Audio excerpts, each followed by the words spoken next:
Okay. Hello and welcome to Mrs. Bezemek's class. Um, the title of this class is odd, but it's called Literature of the Strange and Mysterious. I think they couldn't come up with an easy title with this class because it tries to cover so many genres. Anyway, okay, so this is interesting coming to you remotely. But I hope I can cover some general information, and please just know you can reach me at the email listed right here at any point. A little bit about me. I did my undergrad at Alma College, graduated in 2006, started teaching right away. So I've been teaching for 15 years. This is my 13th year at Adams. My husband and I have two kids, a third grader and a first grader this year. They're both at home learning and working as well, so I feel you. I got my master's in English at Oakland, finished that in 2011, and our family welcomed a new puppy back in April. So she's our quarantine puppy. She's 7 months old. It's a little Portuguese water dog named Leia. Okay. So in this course, like I said, we do cover a number of genres: mystery, suspense, horror, sci-fi, and fantasy. We touch a little bit on all of them. We try to cover some film as well. Clearly, things will be a little bit different as long as we're remote, but I'm sure kids have seen many of the things we'll read in film version anyway. We dig really deep into the genres, though. It's not just about reading them and taking quizzes. We look at the actual craft. We look at the audience. We look at the authors in depth. We really do a lot of deep character analysis, and then the kids will actually have some opportunity to create their own, particularly during the suspense unit if we're able to get some group work going. And looking at the similarities and differences. In short stories and novels, like I said, we look at the techniques, some of the theories and assumptions behind the work, some of the stereotypes as well. But there's a lot of creativity and a lot of imagination, and I like that the kids get to kind of touch on some of the genres that maybe they're not getting in their core classes. Okay, this has probably already been covered. I think the kids went and picked these up the other day. The only one they probably didn't get yet was The Hobbit, just because that's later in the semester. So when we get there, the kids will get that.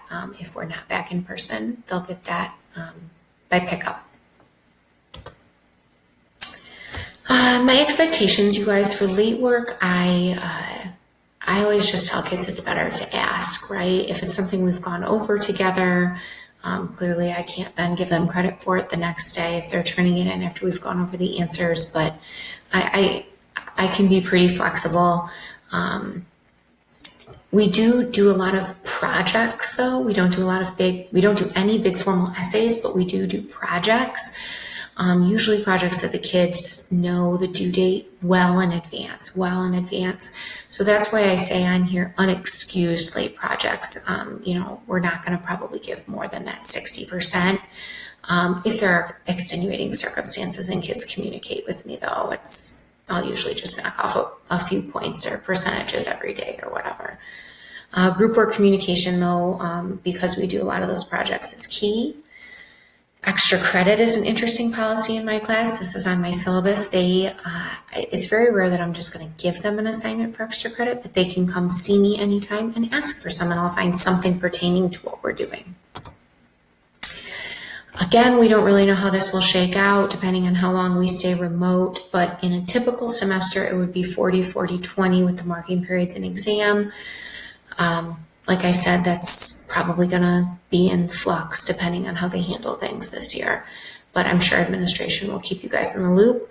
I always tell kids participation is key. That's something I will boost people's grades for at the end of a marking period or semester. If it's somebody I know who is always offering to read or answering questions or leading group time, etc. Like all of the other high school teachers, we are using Google Classroom. The kids are doing very well at it already. I have all my weekly plans on there and all the e-docs that they'll need, whether it be a Google Doc or a Google Slide or a Google Form or whatever. They can submit work. They've already proven to me that some of them prefer to submit work by typing on the actual form and submitting that. Some prefer to handwrite it and take a picture of it and upload that. Either way is fine. The Zoom links get posted on there. And the Remind 101 information is on there. And I do send some reminders on Remind 101 fairly frequently, depending on, if our class meeting time is changing for that day, or if we have a quiz or a project due or something like that. So I hope that covers most of what you might have been wondering, or any of your curiosities about the class. But again, please know that you can email me at any time. I will probably get back to you within 24 hours if it's a weekday. So I look forward to hearing from you, and I look forward to the semester in whatever fashion that may be.